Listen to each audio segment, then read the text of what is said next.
sebelum itu kita tunggu sekitar 10 orang dulu bergabung sebelum kita mulai. Kita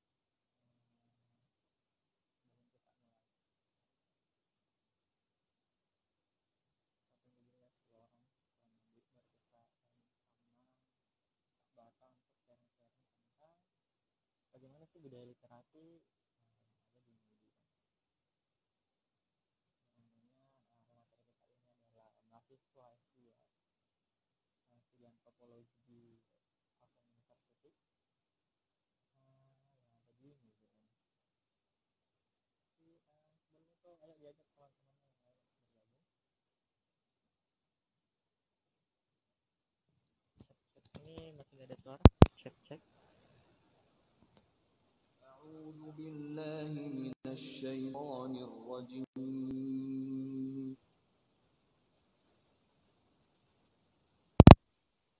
Kalau sekarang bagaimana? Ada suara?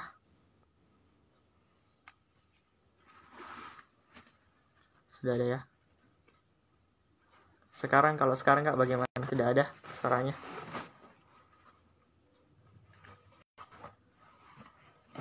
Cek 1 2. Ini headsetnya sudah terlepas. Oke, kita ayo yang lain silakan bergabung dulu kurang lebih 10 menit, 10 orang. Baru kita mulai sharing-sharingnya. Sebenarnya ini waktunya sangat genting ya, soalnya Timnas juga mau main malam ini. 30 menit lagi. Tapi tidak apa-apa. Ayo yang lain bergabung. Oke, udah 2 orang tadi, sempat 3, Kak Yusril. Kemudian Kak Ketua FLP Cabang Makassar, Kak Mus Mulyadi.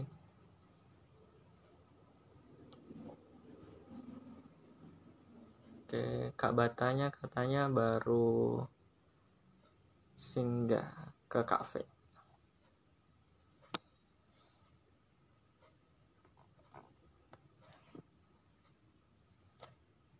Oke, sudah 4 orang.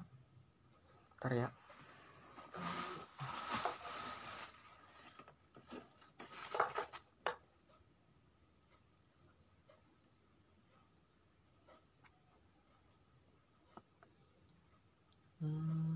Oke. Mungkin sambil jalan ya. Ya, Kak Bata sudah bergabung. Oke, 1 2.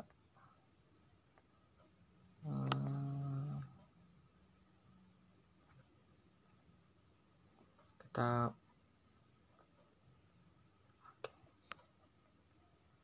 Oke, ayo gabung lagi, diajak teman-temannya, dikasih ingat juga. Sekarang ada diskusi literasi sama FLP Cabang Makassar.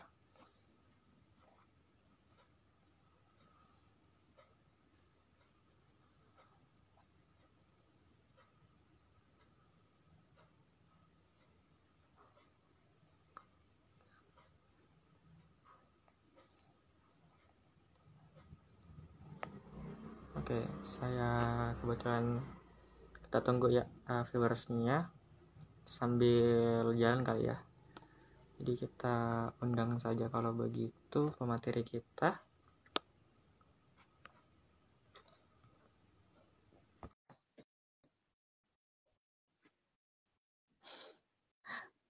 Oke Kak, oke.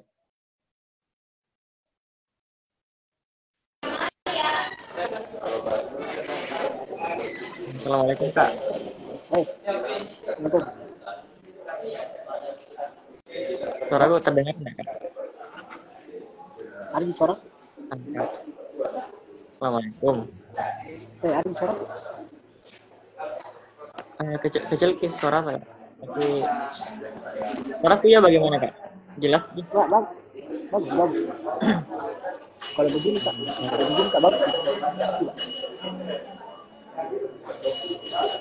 Di kafe mana gitu Kak? Di zero.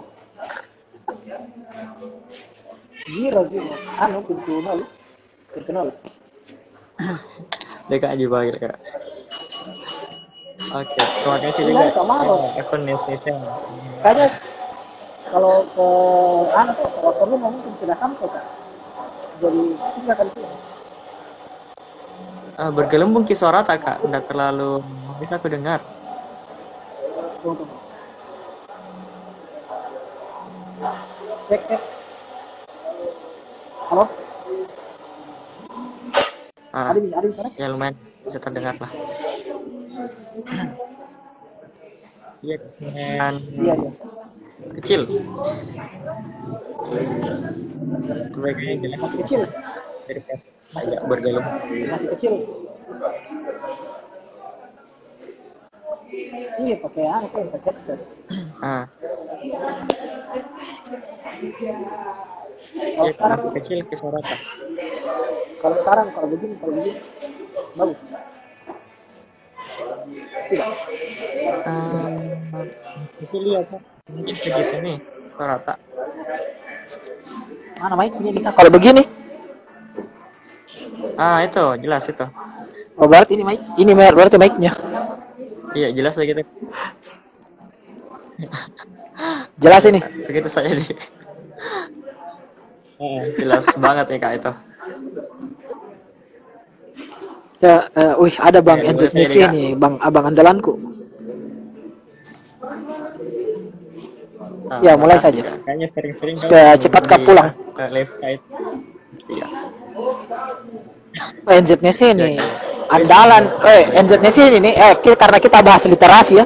NZNC ini adalah majalah Indonesia pertama di New Zealand. Oh. Insya Allah. Kapan itu kapan? Terbit di sana, kapan launching di sana? Kenapa? Kapan launching di sana itu timnas Indonesia, timnas bisa disebut-sebut lagi. Oh sudah lama. Mungkin NZNC bisa tulis di kolom chat terkait kapan pertama majalah NZNC terbit.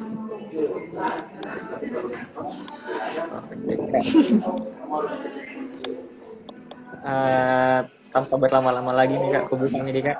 Buka saja. Ya, Bismillah. Alhamdulillah. Wassalatu wassalamu ala Rasulillah Sayyidina Muhammad wa ala alihi wa sahbihi. Alhamdulillah kedatangan Kamus Fashion KLP Cabang Makassar, KLP Sulsel, wilayah Sulawesi Selatan, yang juga merupakan salah satu mahasiswa S2 jurusan Antropologi University of Auckland atau Auckland University di New Zealand. Nah, kita mau kenalan nih bagaimana budaya literasi di New Zealand.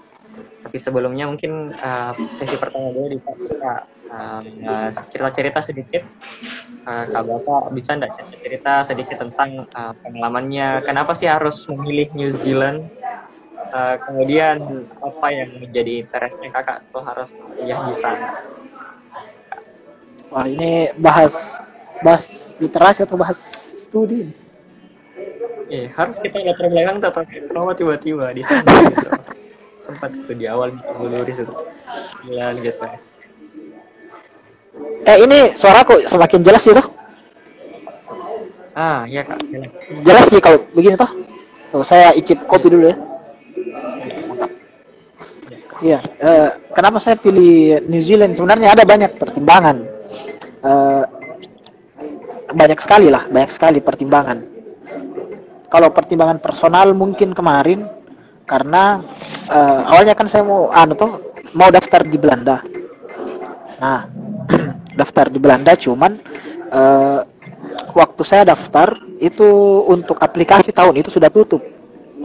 Begitu. Sementara IELTS-ku itu baru, misalnya begini, aplikasi tutup bulan 3, IELTS-ku keluar bulan 4, kayak gitu.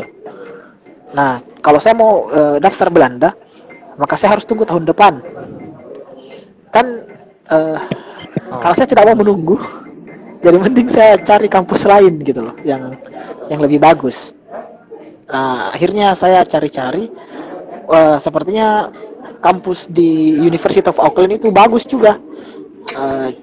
Mungkin belum terlalu dikenal, tapi ketika kita kepoi, kita kepo terhadap itu kampus, ternyata bagus kampusnya gitu. Nah, kebetulan saya jurusan antropologi, jadi antropologi itu kalau di Unhas dia di Sospol ya, atau di Indonesia dia masuk di Fakultas Ilmu Sosial dan Ilmu Politik. Kemudian saya cari-cari, ternyata di New Zealand itu bagus prospek antropologinya karena dia masuk untuk antropologi itu masuk 50 besar dunia. Eh, terus saya lihat New Zealand apalagi waktu itu kan bertepatan dengan penembakan di Christchurch yang ada belasan orang muslim meninggal tuh yang di masjid itu. Saya lihat responsnya ini masyarakat New Zealand luar biasa gitu. Mereka respect, mereka langsung pokoknya bagus sekali saya lihat, dan situ saya langsung merasa kayaknya ini negara bagus ini, menarik untuk kita eksplor gitu. Persoalan-persoalan kerukunan antar kelompok, antar umat beragama. Apalagi saya fokusnya kan ke isu agama kan di antropologi. Saya ambil fokus agama gitu. Dan kebetulan juga mata kuliah di jurusan antropologi waktu itu untuk agama dia fokus ke Islam. Nah, makanya saya tertarik gitu. Saya coba ke New Zealand.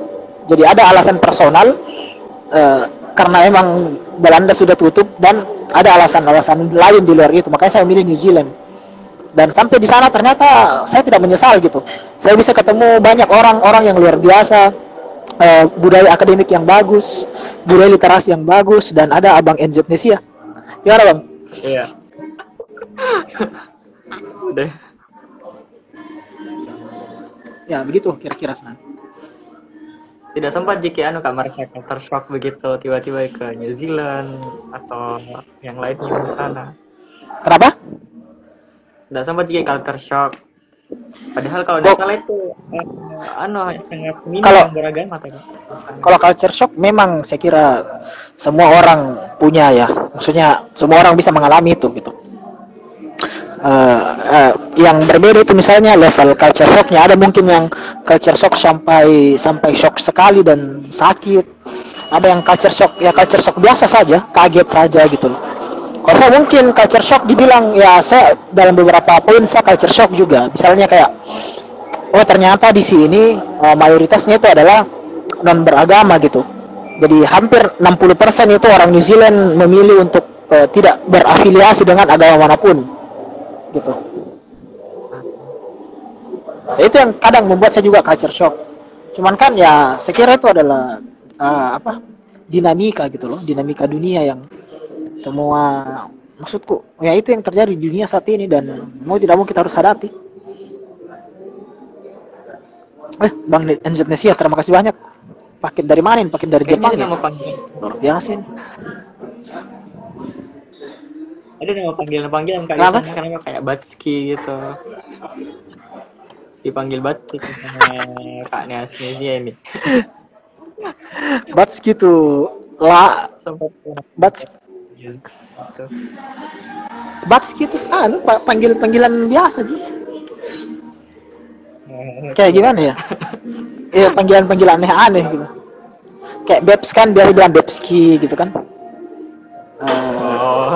Ya kayak gitu saja, jadi Batak, jadi Batski gitu. Sudah berkunjung kemana saja Batski. Apa? Sudah berkunjung kemana? Kemana maksudnya? Provinsi apa begitu, daerah apa di universitas tinggi? Oh iya, banyak sih. Kalau New Zealand kan itu dia sebenarnya negaranya tidak besar, jadi gampang kita eksplor gitu. Yang jadi kendala mungkin soal waktu saja ya, kayak mungkin saya sementara kuliah gitu, jadi tidak bertepatan dengan jadwal liburan. Cuman kalau dibilang berkunjung banyak kan. New Zealand terbagi dua, ada yang North, ada yang South kan. North Island, ada South Island. Ada 2 pulau besarnya itu. Nah, tempat liburan yang bagus itu di South Island. Misalnya kalau teman-teman lihat di film, kalau ada foto-foto tentang New Zealand ya biasanya itu dia di situ, di South Island biasanya, karena memang lebih bagus view-nya gitu, gunung-gunung salju ya, semua di situ tuh. Tempat liburannya Syahrini, nah di situ semua. Tempat liburannya artis-artis dunia kayak Ed Sheeran, Benedict Cumberbatch, di situ semua itu tempat liburannya mereka untuk menikmati hidupnya sebagai manusia. Iya, serius. Karena di sana orang tidak. Kenapa? Sana kita kayak perbedaan ciri orang-orang utara sama selatan di New Zealand. Oh, tidak ada. tidak ada karena mereka tersebar tersebar luas ya. Maksudnya tidak ada bilang oh ini orang utara ini orang selatan, tidak, karena misalnya kayak orang kulit putih kan ada di mana-mana, ada yang di utara atau di selatan. Terus orang aslinya juga yang orang Maori itu juga ada di mana-mana, ada di utara dan selatan. Tapi mungkin kalau kayak Muslim misalnya, mungkin konsentrasinya di utara gitu. Kayak orang-orang Muslim atau orang-orang migran-migran gitu, kayak orang Indonesia apa. Nah itu di utara dia, karena di situ kan pusatnya, di situ Wellington, di situ Auckland, kota terbesarnya di Pulau Utara. Kayak kalau Pulau Selatan itu mungkin kayak Indonesia Timur lah gitu, kayak tempat liburan gitu kan. Nah pusatnya tuh di Pulau Utara sebenarnya gitu. Jadi bincang-bincang New Zealand ini harus toh Kak. luar biasa. Kalau berarti bisa dibilang mungkin literasinya cukup seragam di Kak. Apakah dia di utara begitu atau di selatan pulau gitu? Ya. Kalau memang begitu. Apa yang menurut Kak kayak menjadi spesialnya mereka, kenapa sih kayak bagus literasinya kayak gitu? Apa ya sebenarnya kan kalau kita mau bahas literasi di secara umum kan itu luas sekali, itu bisa mencakup tentang budaya baca, bisa mencakup budaya, bahkan kan sekarang ada literasi kesehatan, literasi kan banyak pembagiannya literasi. Cuman kalau kita mau batasi literasi ke budaya baca tulis mungkin, itu saya kira kita bisa lebih spesifik supaya bisa kita lebih fokus gitu. Kalau kita fokus pada salah satu pokoknya kita harus sepakat ini pengertian literasi yang akan kita bahas hari ini sebenarnya apa gitu. Karena kita bergerak di bidang literasi tulis menulis kan, dan membaca juga. Ya mungkin kita akan jadi mungkin ya fokus ke budaya ini saja ya, budaya baca tulis lah kan gitu. Termasuk sastra mungkin kan, sastra kan di bagian tulisan gitu. Iya. Nah, apa yang tadi kau tanyakan? Kenapa sih spesialnya literasi di New Zealand gitu? Oh iya. Yang bikin literasi baca tulis, membaca, analisa bacaannya seperti itu. Oh iya, jadi secara umum saja kita bahas tentang baca tulis ya. Nah, pertama kita harus sadari kalau orang asli New Zealand, begini, New Zealand itu adalah negara yang paling kemungkinan salah satu daratan yang hampir paling terakhir ditemukan oleh manusia gitu. Itu harus kita tanamkan. Kan New Zealand itu posisinya kan di antah berantah sebenarnya, di ujung dunia gitu, edge of the world sebenarnya, karena kita tidak tahu manusia tidak pernah membayangkan akan masih ada daratan setelahnya Australia gitu. Dan orang yang pertama menemukan New Zealand kan itu orang Maori, yang suku aslinya yang pertama kalinya tiba di situ. Dan itu pun sebenarnya adalah orang Austronesia, tergolong dalam rumpun Austronesia. Rumpun Austronesia itu adalah rumpun masyarakat terbesar yang persebarannya paling luas gitu. Termasuk orang Indonesia itu tergolong rumpun Austronesia. Jadi orang Melayu, Indonesia, Sumatera termasuk Malaysia, Filipina, Madagaskar, orang-orang di Pasifik, Polinesia, Mikronesia, itu semua adalah rumpun Austronesia. Nah, ketika mereka sampai, jadi kan ini orang Austronesia, kalau teman-teman pernah nonton Moana, nah itu Austronesia. Itu kan Moana, dia punya tradisi mereka berlayar gitu kan, berlayar menemukan pulau gitu. Nah begitu tuh memang. Jadi suatu ketika di masa lalu mereka berlayar dan menemukan pulau yang bernama Selandia Baru gitu. Dan itu terjadi di tahun 1300-an, 1200-an, berarti abad 14. Bayangkan. Jadi New Zealand ini baru ditemukan oleh manusia itu tahun 1300-an, berarti abad 14. Nah, tahun segitu kerajaan Goa sudah terbentuk. belum mungkin, tapi sudah banyak manusia lah. Kalau Indonesia mungkin sudah ada Borobudur kan, sudah ada Prambanan. Pokoknya di Indonesia itu sudah tinggi peradabannya, gitu. Sudah sudah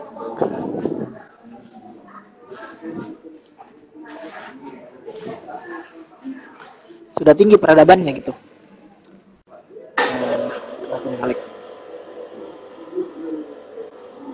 Halo? Kedengaran kok. Iya, kadang-kadang Kenapa? kan. Kenapa? Iya. Nah, terus New Zealand baru ditemukan karena sebelumnya itu, coba saya matikan kamera ya.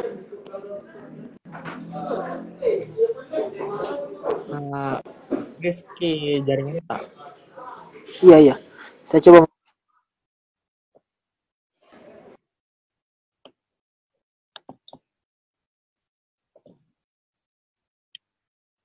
Tahun segitu tuh kan Indonesia Nusantara sudah punya banyak peradaban gitu, sudah ada Candi Borobudur, sudah ada banyak. Sementara New Zealand baru ditemukan, dan sebelumnya New Zealand kan itu hanya dipenuhi oleh burung-burung gitu. Kayak ada burung moa yang lebih besar dari burung unta. Pokoknya kayak terisolasi sekali nih pulau. Nah, kemudian tahun-tahun 1500 kan atau 1600 itu pertama kalinya orang Eropa menginjakkan kaki di sana. Gitu. Waktu itu orang Belanda. Kak, sorry. Pertama. Memang Ki. Apa? Kak, suara tak kekecilan, Kak.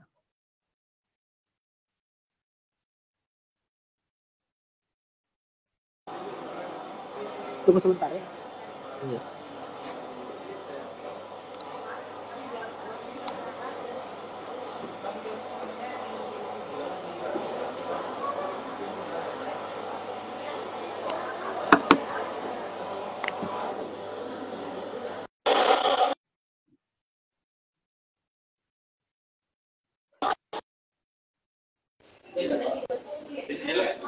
Halo? Sudah lumayan. Halo? Tes, sudah bagus?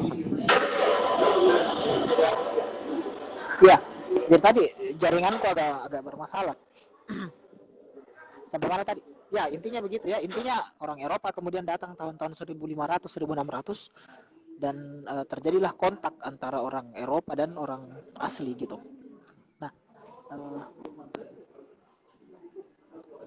orang-orang ini itu pasti mereka membawa budaya-budaya literasi, gitu kan? Nah, orang Maori karena dia Austronesia itu mirip-mirip dengan orang Indonesia, jadi mereka tuh tidak punya aksara, mereka tuh budaya tutur, gitu. Budaya tutur yang bercerita, gitu kan? Mereka tidak punya tulisan. Nah, sementara orang Eropa itu datang membawa tulisan, gitu. Nah, disinilah kemudian terjadi pertukaran literasi untuk pertama kali antara orang asli dan orang Eropa. Ya, sekira tahun-tahun 1500-1600 itu yang pertama kali dibawa oleh orang Belanda, kemudian ada orang Inggris datang belakangan. Makanya namanya New Zealand itu nama Belanda sebenarnya. Zealand itu salah satu.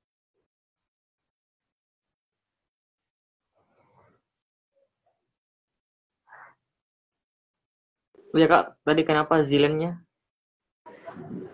Jadi ya Zealand itu kan salah satu provinsi di Belanda. Makanya namanya New Zealand gitu, karena orang Belanda yang pertama temukan. Nah, baru di kemudian hari orang Inggris yang eksplorasi lebih jauh gitu melalui Kapten Cook, James Cook, yang kapten yang paling terkenal di mana-mana gitu, kaptennya Inggris. Nah, di sini nih terjadi pertukaran budaya gitu, pertukaran literasi antara orang-orang asli, orang-orang Maori dengan orang Eropa gitu. Yang kita tahu orang Eropa sudah punya budaya literasi yang cukup tinggi karena mereka sudah mengenal tulisan kan. Jadi masyarakat yang mengenal tulisan itu berarti punya budaya literasi yang tinggi gitu. Jadi di mana kita menemukan masyarakat yang punya aksara sendiri, itu berarti mereka punya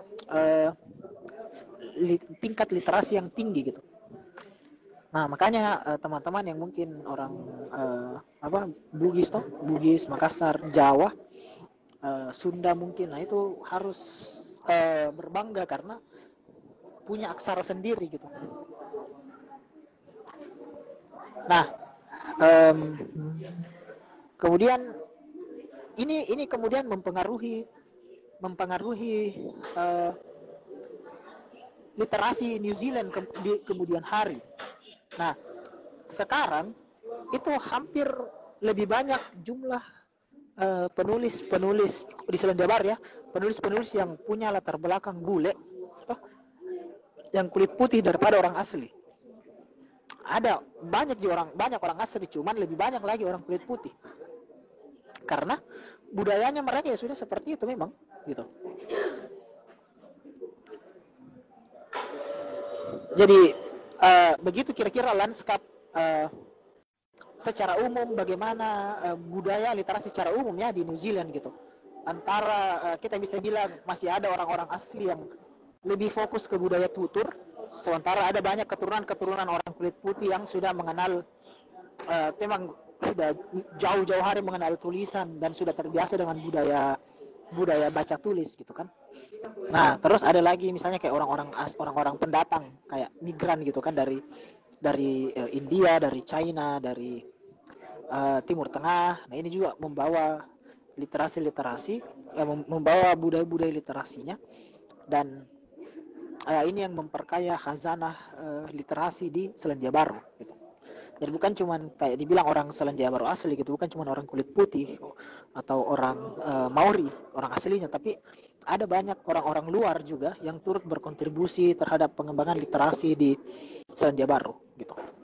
Kalau Indonesia misalnya, saya kasih contohnya bedanya, Indonesia kan bisa dibilang hampir tidak ada orang luar gitu kan.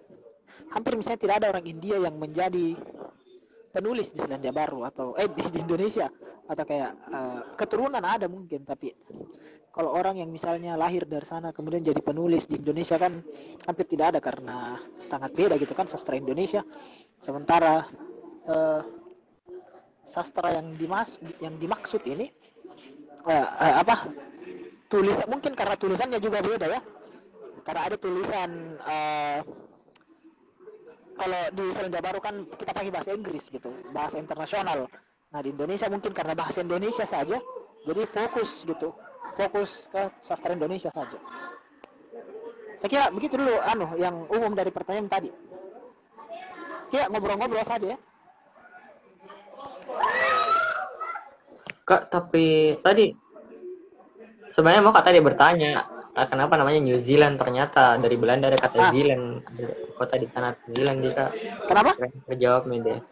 Setelah itu, yang tadi mau Kak bertanya masalah New Zealand, Kak, kenapa namanya harus Selandia Baru? Berarti ada Selandia Lama ini. Ternyata orang Belanda yang bawa di Kak itu. Iya, ada Selandia Lama Lama ke sana. di Belanda. Zealand, ada provinsi Zeelandia namanya. Zeelandia. Nah, makanya ketika orang Belanda datang, mereka kasih nama ini New Zealand saja. Tidak ada Selandia Baru gitu kan. Sama New York kan, di Amerika kan ada kota York di Inggris. Terus New Amsterdam dulu. Iya. Yang berubah menjadi New York gitu kan. Padahal namanya nama aslinya itu New York adalah New Amsterdam. Ganti sama Inggris menjadi New York. Oh. Kayak apa ya, kayak kalau di Indonesia mungkin kata baru gitu kan, Macini baru, jalan Macini lama, jalan Macini baru gitu. Iya. Landa sama Landa baru ya gitu. New Landa berarti ada Landa lama gitu kan, begitu persis. Sepertinya bola sudah main dan kayak pekan baru begitu bola. Ya mungkin ada harapan baru. Pasar baru ya, betul. Berarti ada harapan baru nih Kak. Lama bang. Betul. Ini saya lihat kemarin NZTC kan tadi aktif. itu. Kenapa? Iya, tahu ah. Itu kan tadi apa, orang-orang Maori itu katanya budaya tutur kata, artinya sangat minim baca Ya, apa tradisi menulisnya, kemudian diteruskan ke generasi ke generasi. Terus ada orang-orang pendatang yang memperkenalkan tulisan, bacaan. Tapi kan bukannya tadi itu terjadi juga sama Indonesia. Bahkan punya kayak aksara sendiri mungkin Indonesia kita kayak orang mungkin dari ya, timur, kayak barat, ya kalau itu ada Indonesia kan, aksaranya sendiri. Heeh. hmm, makanya saya bilang tadi Indonesia tuh hebat karena kita berhasil, meskipun kita Austronesia yang awalnya dominasi budaya tutur, tapi kita bisa membuat aksara sendiri gitu kan. Tetapi kan itu eh, apa ya, tidak tersebar di seluruh suku bangsa. Dalam artian yang punya aksara kan cuma beberapa etnis saja. Misalnya Jawa, Sunda, eh, Bali, Makassar, Bugis Makassar kan ada. Eh, apa lagi ya? Di daerah Sumatera mungkin ada. Tapi etnis-etnis lain, misalnya eh, Toraja kan tidak punya aksara, gitu kan? Kemudian beberapa etnis di Papua juga tidak punya aksara, gitu. Karena itu tadi masih ada dominasi budaya tutur, dan ada juga etnis yang menyiratkan cerita-cerita atau kisah-kisah melalui simbol-simbol macam Toraja itu kan ukiran-ukiran yang punya makna, gitu kan? Ukiran-ukiran misalnya apa, pertanda ukiran ayam, misalnya kalau teman-teman pernah lihat di Tongkonan atau di Alang tuh ada situ ukiran ayam. Nah itu semua simbol, apa menyimbolkan apa ini ayam. Itu pun beda, kalau warna merah sama warna putih itu beda. Nah kemudian ada misalnya simbol ukiran-ukiran, misalnya simbol matahari atau simbol-simbol tedong atau kerbau gitu kan. Itu semua adalah bahasa-bahasa yang dituangkan melalui simbol. Sementara orang Bugis itu jarang sekali seperti itu. Kita hampir tidak punya ukiran. Ukirannya paling ukiran ini saja. Apa ukirannya orang Bugis? Wala suji itu yang kalau orang menikah. Paling itu anyaman-anyaman. Kita jarang sekali berbicara ke dalam ukiran-ukiran gitu. Nah, orang Maori mungkin tidak punya mungkin tidak punya aksara, tapi mereka kaya akan ukiran-ukiran. Ada banyak sekali ukiran-ukirannya orang Maori, teman-teman bisa cari. Mereka ukir rumah-rumah adatnya, mereka ukir patung-patung, dan tendensi-tendensi seperti ini bisa kita temukan di beberapa etnis yang memang tidak punya aksara. Jadi karena mereka tidak punya aksara, mereka ya ada gol Selamat Jawa Tengah itu pindah, Pak. Indonesia.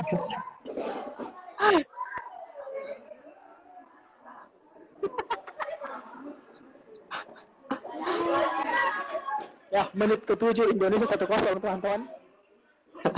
Oh. Ya, lanjut tadi. Ya, seperti itu. Jadi etnis-etnis yang tidak punya ukiran, yang tidak punya aksara, itu biasanya mereka lampiaskan tanda kutip kemampuannya itu pada ukiran-ukiran gitu. Dan ukiran-ukiran itu punya simbol-simbol. Macam tadi saya ulangi, macam orang Maori, mereka tidak punya aksara tapi kaya akan simbol-simbol melalui ukiran-ukiran. Kemudian orang Toraja tidak punya aksara tapi kaya akan ukiran-ukiran, gitu kan? Ukiran-ukiran, kaya akan ukiran-ukiran yang banyak simbol-simbolnya. Ini juga orang Yolngu atau orang-orang aborigin di Australia, itu mereka tidak punya aksara tapi mereka kaya akan lukisan-lukisan dan simbol-simbol gitu. Dan kalau kita mau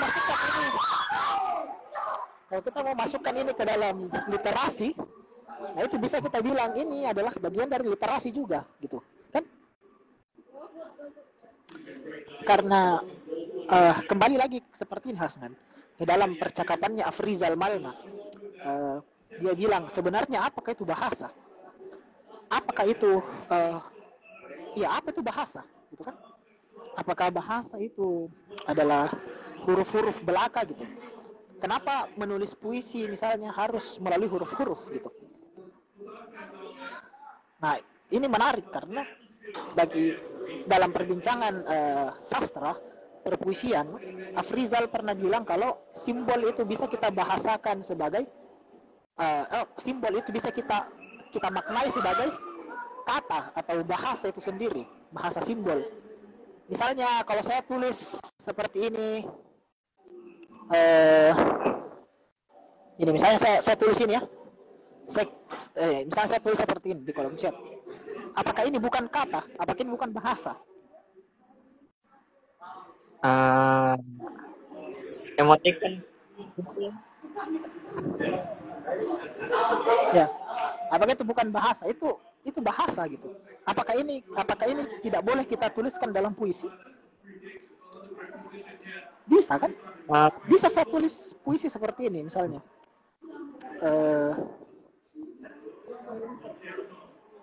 Misalnya seperti ini, contoh.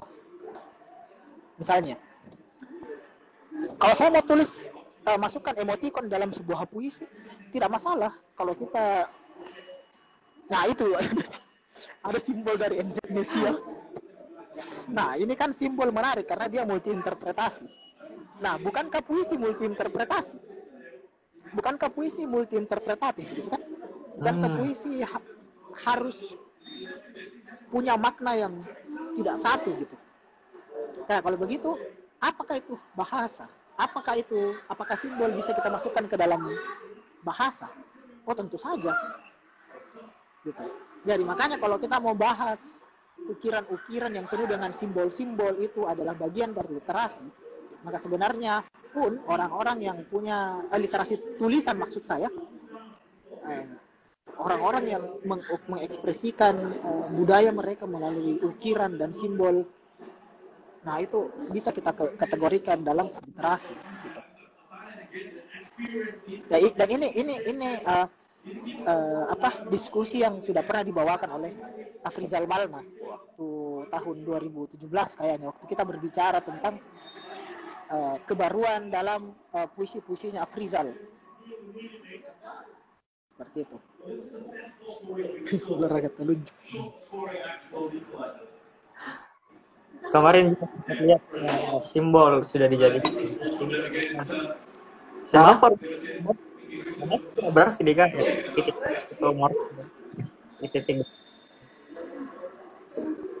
Morse Kak, peran biasa. Sorry tidak jelas Ki. Apa? Morse Kak, Morse. Kayak Andi Morse. Ya. Morse, iya. Morse Itu, dengan Morse. Iya bisa. Seperti sama. Bisa kalau kita sepakat. Bisa kita artikan sebagai simbol. Gitu. Berarti itu, apapun dimensinya bisa menceritakan, bisa menarik. Iya. Itu adalah coba kalau teman-teman pernah baca bukunya Afrizal yang Berlin Proposal. Oh, itu gila itu sih. Itu buku puisi yang paling aneh. Berlin Proposal, coba cari. Atau buku puisinya Rahmat Hidayat Mustamin yang sisir-sisir bunga eja. Nah, itu juga aneh. Bagaimana itu Kakak? Kau pernah lihat sebuah puisi yang di isi puisinya itu adalah Instagram story? Nah, itu ada. Nah, itu juga puisi Kak. Ini sebenarnya yang berusaha kemarin saya ungkapkan melalui Gersik dalam Matrix. Hasnan sudah punya kah Gersik dalam Matrix PDF-nya, e-book-nya? Sorry. Ya, Kak. Oh, belum punya ya, nanti saya kasihkan saja gratis. Sebenarnya 10.000 tapi gratis saja untuk Hasnan. Saya kirimkan. Insya Allah akan saya terbitkan dalam bentuk buku cetak mungkin tahun ini 2022. Tapi akan saya tambahkan lagi beberapa. Gresik dalam Matrix. Gresik itu nama kota tuh Bang, Gresik. 404 not found ya. Jadi Ya. Salah ya, satu puisinya. Nah, iya ada salah satu puisiku itu isinya 404 not found. kalau Nah, misalnya sebenarnya itu simbol, kalau misalnya simbol toh Kak sudah bisa dijadikan bentuk puisi, berarti gambar pun, foto pun kalau bisa jadi puisi deh Kak, kayak tadi story yang kita maksud, ya story Instagram. story WA-nya, Instagram story. Bisa kalau selama kan kembali lagi ke definisi puisi. Puisi itu adalah puisi kalau penyairnya menyebut itu puisi gitu kan. Jadi tidak ada masalah. Kembali nih Padahal Kak, ada channelku tuh di situ ya. ini Jav ya, Bang Indonesia Jav. Jokes bapak-bapak. Ya, ya kira-kira begitu. kembali Apa ke lagi yang New mau dibahas tentang bincang-bincang literasi di New Zealand? Oh, apa yang kau tanyakan lagi? menurut Kak, Masih banyak bisa dibahas. iklim seperti iklim literasi seperti apa Kak yang dibangun di New Zealand? Boleh baca tuh Kenapa? dari tingkat iklim literasi seperti apa Kenapa yang enggak dibangun jelas? di New Zealand supaya orang-orang membaca. Sekali lagi salah aku Kak. Nah, begini ya. Menariknya saya ceritakan saya beberapa pengalaman realku di New Zealand ya.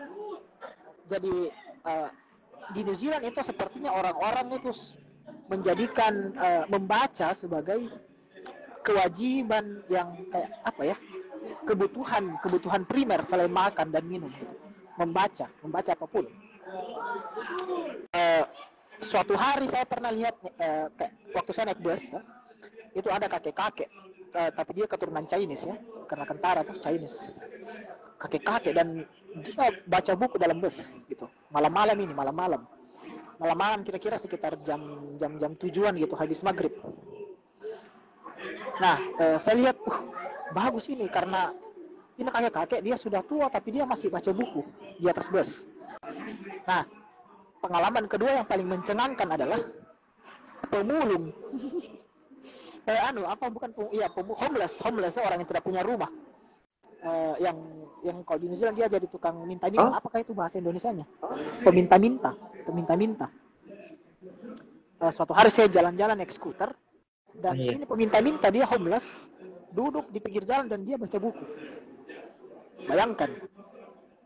Ini kayak mungkin apa ya? Cuman karena kode etik saja sehingga saya tidak foto ini, kan tidak bagus gitu kan. Saya mau kasih viral gitu ya, tunawisma homeless yang tak punya rumah, itu mereka baca buku di pinggir jalan gitu, hanya karena persoalan etika saja sehingga saya tidak video gitu. Saya lihat luar biasa ini. Tapi mungkin kita bisa bilang kalau ya bisa saja karena mereka mungkin tidak punya kerjaan lain ya, jadi membaca saja.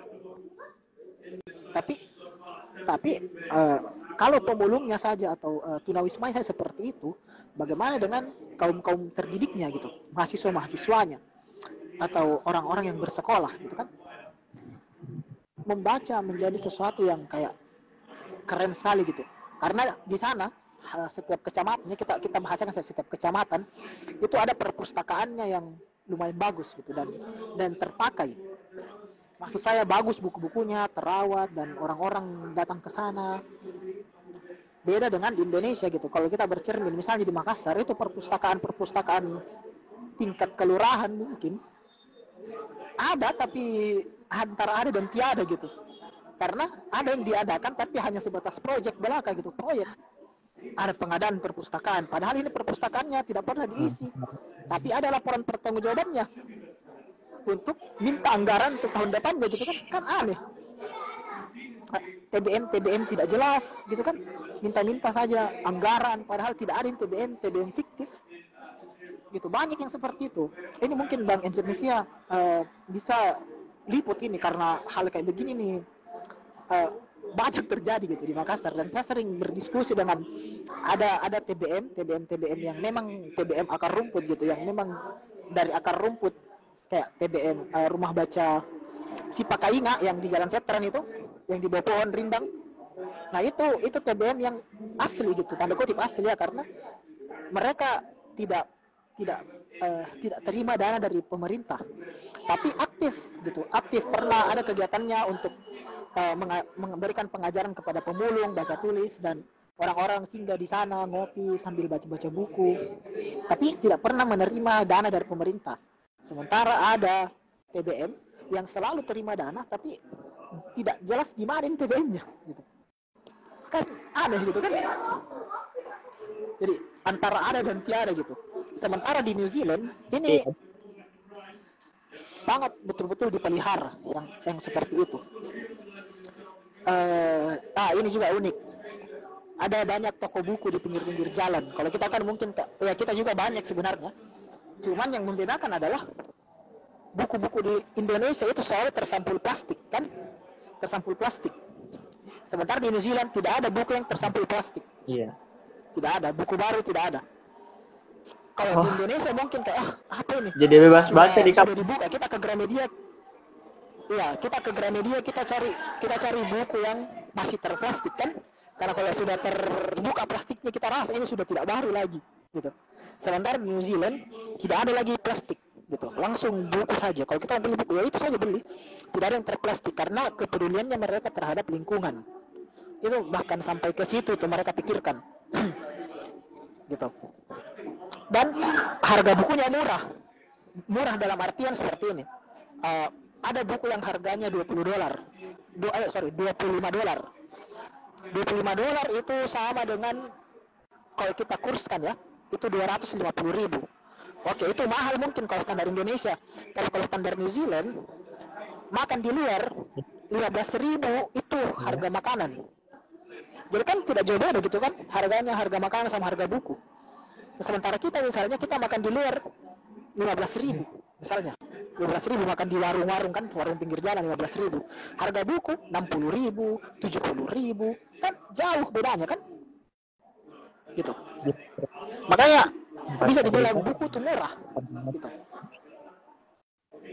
Nah makanya mungkin akses orang baca buku tuh gampang. Nah, di Indonesia kita bisa counter sebenarnya. Di Indonesia ada banyak buku murah, buku bajakan. Buku bajakan. Ada juga banyak PDF gelap yang beredar kan? Kan juga tahu itu kan. Kita download bajakannya. Tapi meskipun ada itu, orang juga jarang membaca. Mungkin karena salah satu alasannya adalah karena itu tadi budaya tutur kita yang mendominasi gitu, sehingga kita masih belum terlalu bisa membaca belum terlalu senang membaca. Kita lebih senang begini, duduk-duduk dan bercerita gitu. Budaya tutur gitu.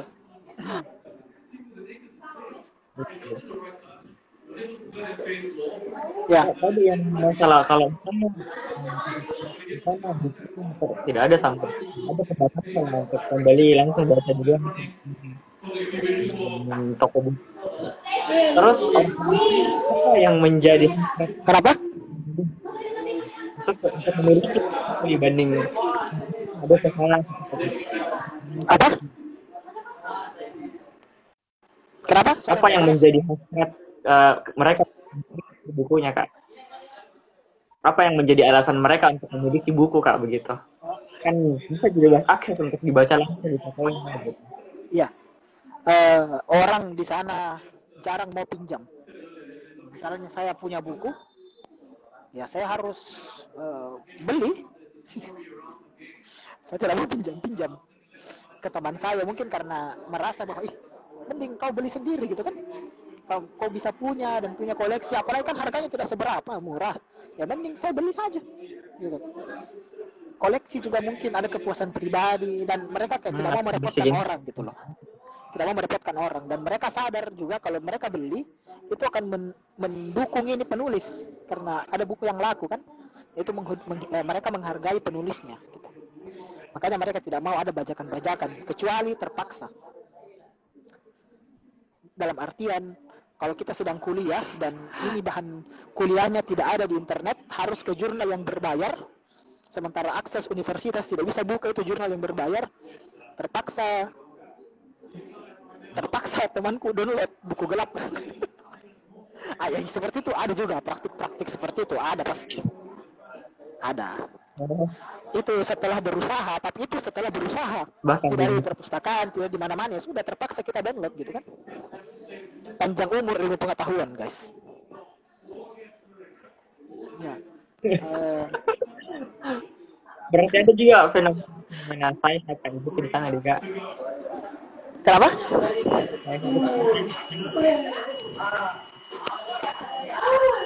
Sorry, udah jalan.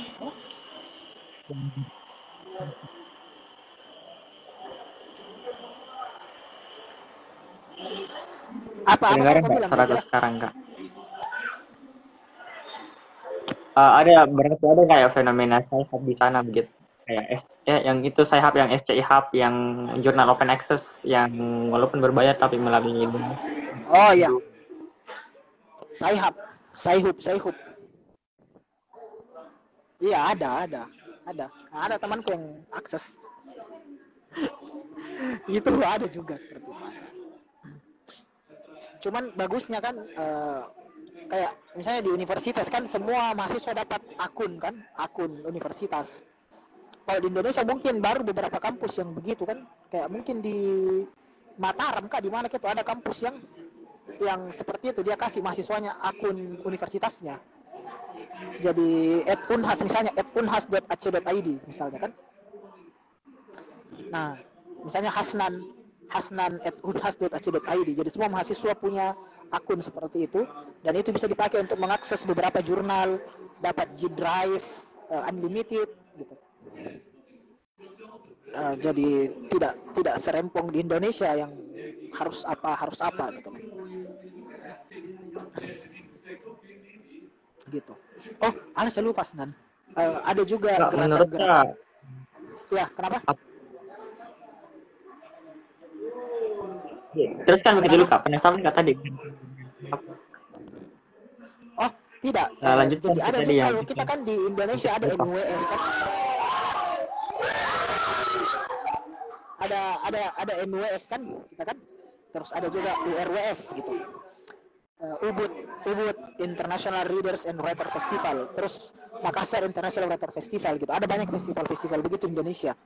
Nah, di Auckland juga ada namanya Auckland International Writers Festival. Jadi festival penulis internasional di Auckland gitu. Dan itu juga berlangsung tiap tahun gitu. Jadi ada festival-festival yang hidup semacam itu. Nah, uniknya adalah mungkin ini jarang kita dengar, tapi di Auckland International Writers Festival yang menjadi sponsornya adalah Freemason. Tahu Freemason tuh? Freelancer yang sejak SMA kita dengar, sejak lama kita tahu bahwa ini adalah organisasi konspirasi gitu. Dan di apa kak? Sorry kurang jelas kak, apa tadi? Nah, jadi di Auckland itu ada, jadi itu tadi yang Auckland International Writer Festivalnya itu salah satu sponsornya adalah Freemasonry yang bagi penggemar teori konspirasi itu adalah antek-antek Dajjal. Serius ini? Tidak main-main. Serius. Jadi logonya Freemason yang itu, yang jangka terus ada buku terus huruf G di tengahnya. Nah, itu logonya terpampang nyata. Dan sepertinya memang Freemason legal di sana, legal New Zealand karena ada gedungnya. Ada memang sekretariatnya di sana, ada loji-lojinya gitu. Dan tidak usah heran karena kan Indonesia dulu kan membolehkan Freemasonry sebelum dilarang oleh Soekarno tahun 1940-an gitu. Di Makassar itu ada satu lojinya, saya lupa di jalan mana. Ya dulu Indonesia melegalkan Freemason. Oh, baru. Ya, coba cek ada. Saya lupa lojinya di jalan mana. Bahkan beberapa petinggi-petinggi orang Indonesia dulu adalah anggota Freemason, misalnya Raden Saleh. Siapa lagi? Ada banyak orang-orang Indonesia yang masuk dalam keanggotaan Freemason. Nah, di New Zealand karena itu legal, jadi ya tidak masalah kalau itu mensupport pembangunan kota misalnya, itu tidak dipikir oleh mereka, tidak ada masalah. Ini Zine juga adalah majalah ya kalau tidak salah ya, majalah di New Zealand juga. Apa lagi ya yang seru dibahas? Oh ini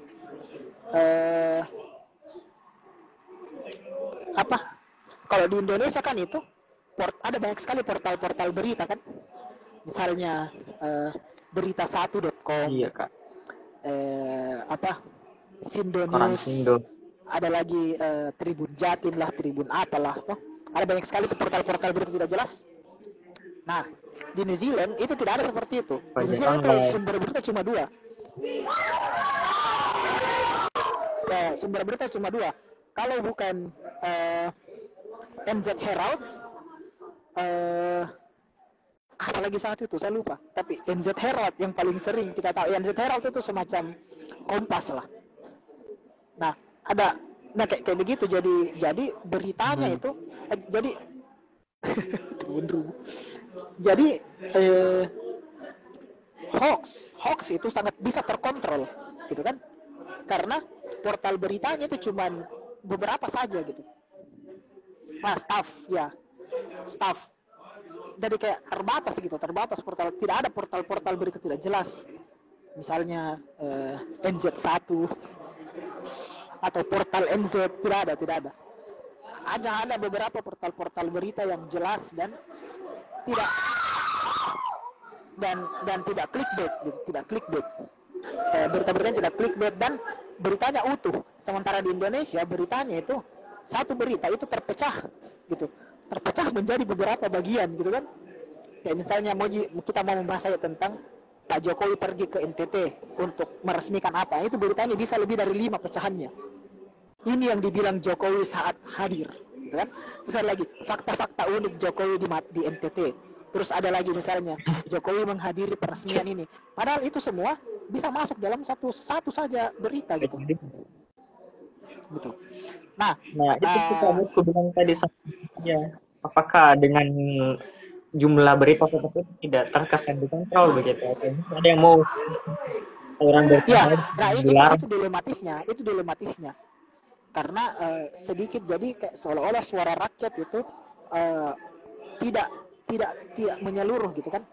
Nah, masalahnya kalau berita juga terlalu banyak seperti di Indonesia, malah hoax di mana-mana jadinya kan, gitu. Ya, betul. Mungkin saya sepakat kalau memang portal berita tidak cukup, tidak usah terlalu banyak, tapi mungkin ada portal-portal berita yang berasal dari rakyat tapi itu kredibel gitu sumbernya gitu. Berlisensi. Ya, dan beritanya tidak usah dipecah-pecah karena memang wartawan Indonesia memang disuruh oleh tim redaksinya untuk pecah-pecah, memang seperti itu. Dan itu diakui sendiri sama beberapa teman wartawan yang bekerja di beberapa berita nasional gitu. Bahwa memang disuruh oleh redaksinya, yang misalnya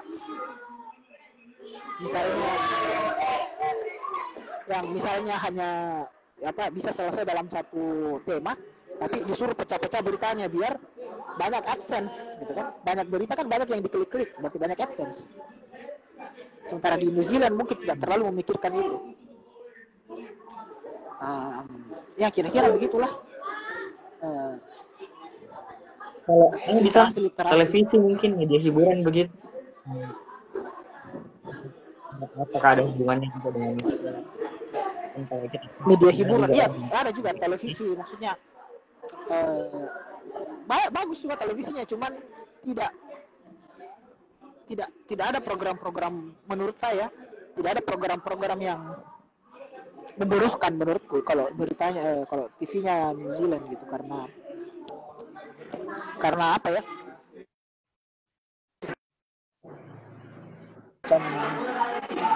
kan TV itu banyak kan di TV nasional itu acara-acara yang tidak jelas gitu kan, yang hanya menghadirkan artis terus ketawa-ketawa di situ, apa kada bikin artis di situ, mengundang yang viral-viral, Gosip-gosip dailynya. sinetron azab tidak ada. Jadi memang televisinya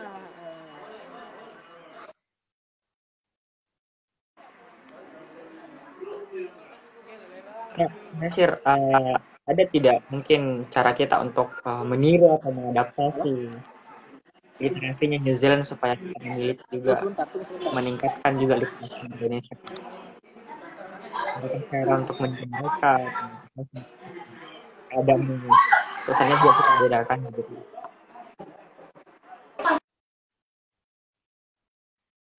Halo Kak. Dengar? Coba bisa diulang. Ada cara Kak untuk kita meniru mungkin atau mengadaptasi cara untuk meningkatkan literasi masih murah buku harus beli 2 kali begitu mungkin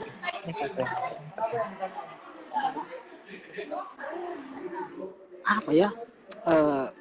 Kalau buku menurut saya tuh agak sulit kalau mau dipermurah karena ongkosnya yang susah. Ongkos cetak kan di Indonesia misalnya 30.000 kan. Nah, sementara penerbit mau juga ada untung gitu. Paling dinaikkan harganya menjadi 50. Nah, itu supaya penerbit ada untungnya juga dan penulisnya juga dapat untung gitu. Jadi buku murah mungkin agak-agak sulit gitu. Tapi memang ada memang beberapa penerbit yang apa ya kelewatan gitu kan. Terutama ini penerbit penerbit siluman gitu, penerbit abal-abal yang cuma mau mencari uangnya saja teman-teman penulis, jadi dia suruh bayar mahal-mahal gitu, kemudian dijual mahal-mahal juga bukunya, padahal tidak berkualitas itu buku sebenarnya. Kan ada beberapa penerbit yang misalnya ongkosnya itu cuma 30.000 saja atau 40.000, tapi dia jual 100.000 gitu bukunya. Kalau misalnya bukunya bagus kayak tulisan-tulisannya siapa ya, kayak penulis-penulis yang terkenal atau memang bagus isinya, pernah menang penghargaan atau sudah kredibel lah, misalnya macam tulisannya Hasnan ini, oh itu kan sudah tidak maksudnya ya oke lah gitu. Tapi kalau yang baru misalnya penulis baru gitu kan, penulis-penulis yang cuma ikut program-program 3 hari menulis buku misalnya, kemudian bukunya dijanji untuk diterbitkan dan penulis disuruh bayar 50.000 dan kemudian dijual bukunya 100.000 gitu untuk kebanggaan belaka. Untuk apa gitu? Nah ini namanya pembodohan jadinya kan. Tidak masalah buku mahal, yang penting kualitasnya bagus gitu. Kayak buku-buku di Gramedia. Nah meskipun juga harganya di Gramedia mungkin agak mahal buku-buku Gramedia karena Gramedia sangat kapitalis gitu. Oh, sekali untung diambil. Berkualitas. Iya. Jadi menurut saya salah satu cara mungkin adalah pembiasaan untuk membaca sejak dini. Itu paling penting, membaca sejak dini. Dalam artian misalnya begini, saya kasih contoh di Finlandia ya.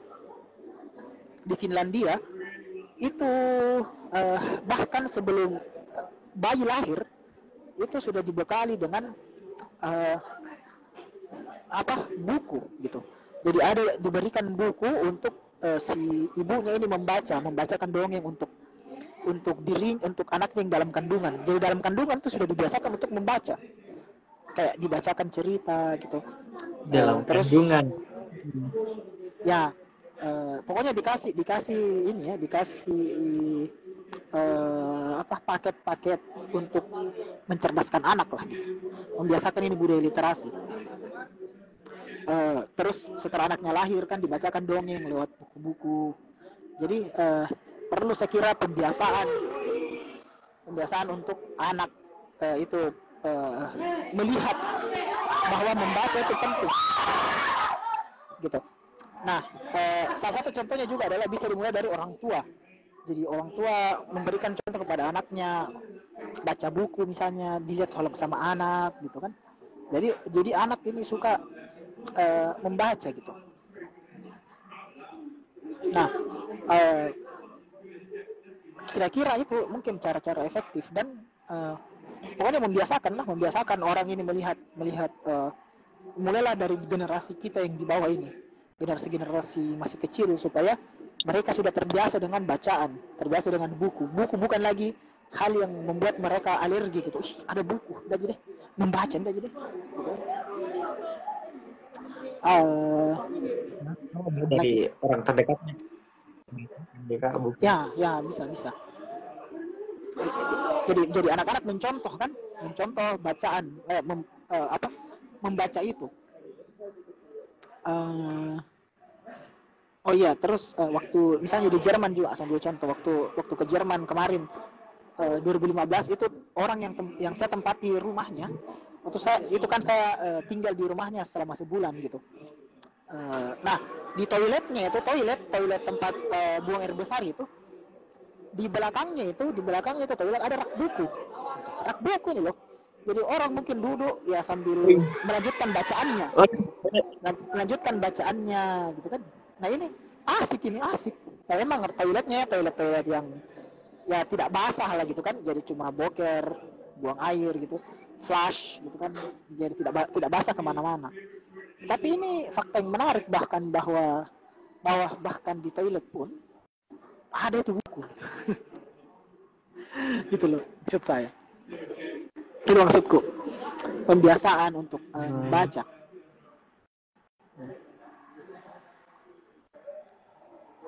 Oke Kak, mungkin kayaknya sudah. Ini juga mungkin sesi terakhir juga perpustakaan sekolah, Hasan. Mungkin perpustakaan sekolah juga perlu dibenahi. Itu kan perpustakaan sekolah kan hampir dibilang isinya cuma buku paket. Padahal itu tidak menarik. Kenapa lo tidak membaca buku paket? Bikin males pakai gitu. Oh, tidak menarik itu buku paket. Coba kayak saya perpustakaan sekolah negeri kan, kalau sekolah swasta mungkin oke lah, karena ada dana kayak sekolahnya Kak GG kan di Al Asr itu bagus perpustakaannya karena memang ya penulis kepala sekolahnya. Saya kalau sekolah negeri, coba Anda ke sekolah negeri. SD ku dulu itu buku-bukunya berdebu. Karena tidak menarik. Saking dapat. Nah, ini mau dibersihkan dari yang baca. Ya, makanya saya bilang kalau diperbagus mungkin perpustakaan. Nah, itu asik orang kayak kan perpustakaan wilayah Sulsel itu bagus karena sudah direnovasi gitu. Asik di situ. Menjadikan perpustakaan sebagai tempat tempat mulainya peradaban gitu. Nah, ya yang menarik juga ada fakta yang menarik. Kalau di sini kan kita mau misalnya kayak ke perpustakaan Unhas atau perpustakaan wilayah, itu kan kita harus titip tas. Nggak boleh bawa tas gitu kan. Nggak boleh bawa tas. Bawa saja yang dibutuhkan, laptop atau buku atau apa. Nah, sementara di luar itu tidak ada istilah titip-titip. Bawa saja masuk. Karena mindsetnya kita berbeda. Orang Indonesia itu senang mencuri.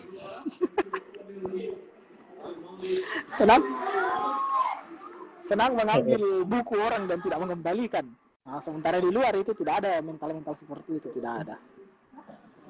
Perpustakaan kotanya Auckland itu bagus sekali perpustakaan kotanya bagus sekali.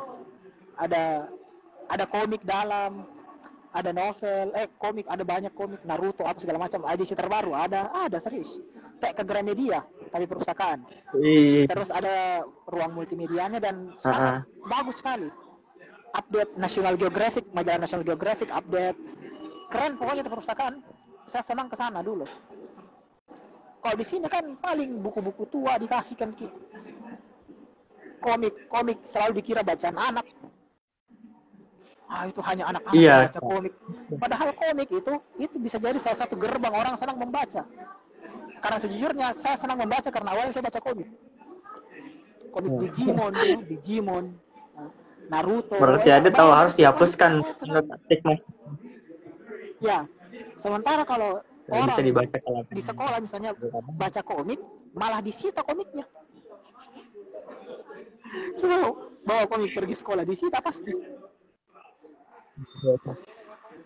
Kecuali komik hentai ya, itu mungkin ya melanggar moral gitu, moral norma-norma sosial di Indonesia gitu. Padahal tapi kalau komik-komik biasa macam Naruto atau apa, seharusnya sekolah tidak boleh cita-cita yang kayak gitu. Nah, sama dengan saya kasih contoh lagi kayak kartu Yu-Gi-Oh. Nah, ini saya dulu kan senang main Yu-Gi-Oh sampai sekarang sih. Nah, Yu-Gi-Oh itu ini juga gerbang bagaimana saya bisa suka membaca, karena di Yu-Gi-Oh itu kan kita harus membaca gitu kan. Ada efek-efeknya, kita baca tuh kartunya, bahasa Inggris kita terjemahkan ke bahasa Indonesia. Jadi ada proses pembelajaran di situ. Nah, sementara ini kalau saya bawa ke sekolah ini dua barang, komik dan Yu-Gi-Oh, selalu disita gitu. Maksud saya adalah guru melihat satu sisi saja gitu, bahwa ini adalah mainan. Kau itu main terus kau kerja. Apanya mainan ini yang membuat kita bisa belajar. Ini yang menjadi gerbang kita supaya kita senang membaca gitu. Nah, ini juga yang dibilang sama Bang Indonesia ya. Sosial media mungkin. Kalau sekarang kan eranya sosial media, jadi orang-orang lebih senang melihat sosial media dan meniru apa yang ada di situ. Makanya influencer itu harus mempromosikan yang bagus-bagus gitu. Gitu. Jangan mempromosikan memviralkan hal-hal yang apa ya, yang ya misalnya Rahel V-nya promo membaca ini bagus ini. Kalau Rahel V-nya melihat bacaan-bacaan kita. Sekarang kan paling siapa coba influencer yang bagus, misalnya yang juga sama anak-anak muda. Misalnya siapa ya? Itu yang jago matematika. Siapa yang jago matematika tuh? Jerome Pauline Kak.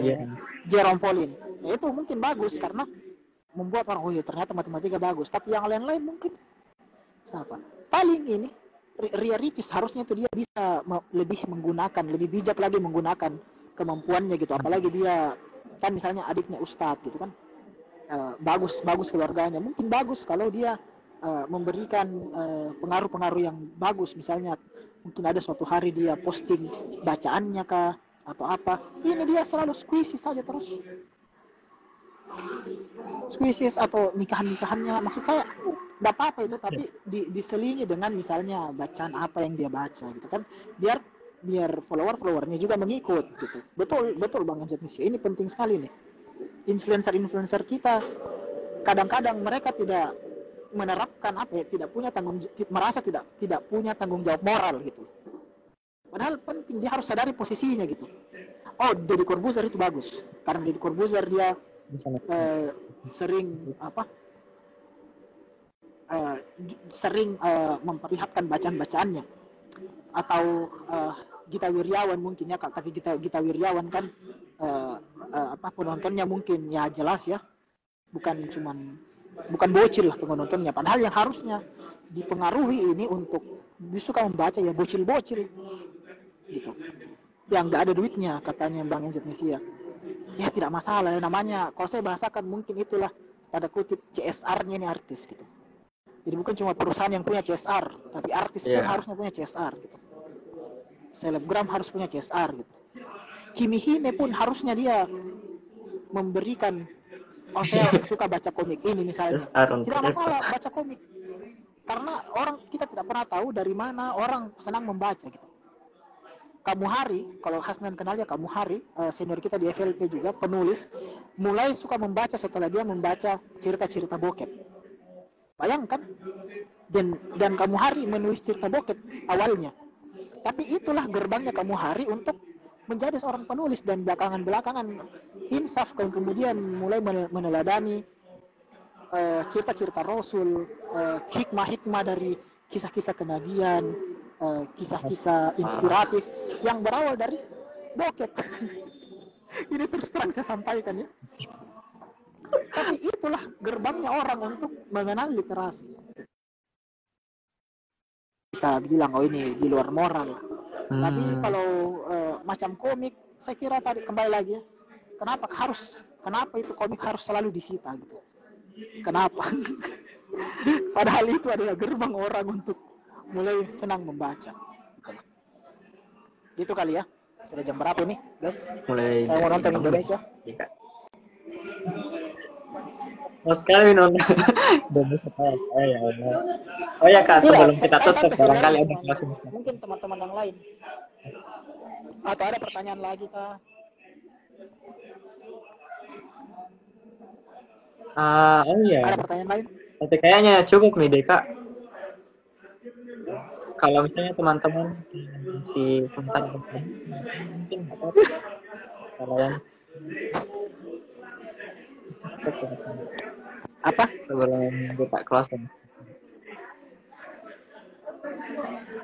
Oh, saya lupa. Waktu di NZ saya masuk dalam komunitas penyair di kampus. Jadi ada komunitas puisi-puisinya juga. Itu bagus juga karena dia tiap pekan ada dia kirimkan kita semacam apa ya, tema minggu ini atau motion minggu ini. Kira-kira kita menulis puisi tentang apa dan teknik apa yang dipakai gitu. Bagus juga ada kalau komunitas-komunitas seperti itu aktif juga. Pesan saya mungkin closing statement ya. Tetap membaca gitu. Utamakan membaca daripada menulis. Karena ada yang mau jadi penulis tapi tidak suka membaca gitu. Ya ada juga orang yang bisa jadi penulis tanpa membaca, tapi itu mungkin 1 dari sekian persen, 1 dari ratusan orang mungkin. Macam Andre Hirata itu contoh orang yang menulis dulu baru membaca kemudian. Tapi apakah Anda Andre Hirata? Kan bukan. Ini Indonesia bikin lagi simbol-simbol multi interpretatif ini. Sebelum semakin ngaco, mari kita akhir saja.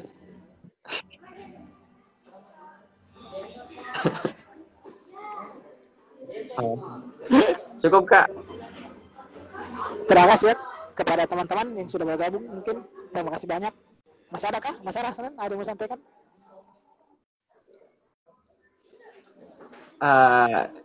Sudah cukup Kak, insya Allah.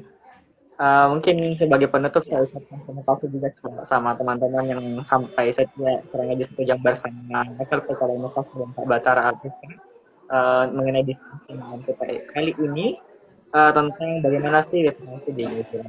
Saya satu dari hati yang mengucapkan banyak terima kasih dan saya permohon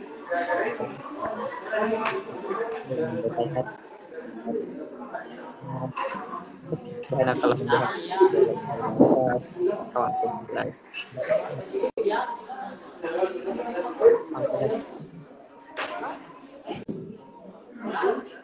sampai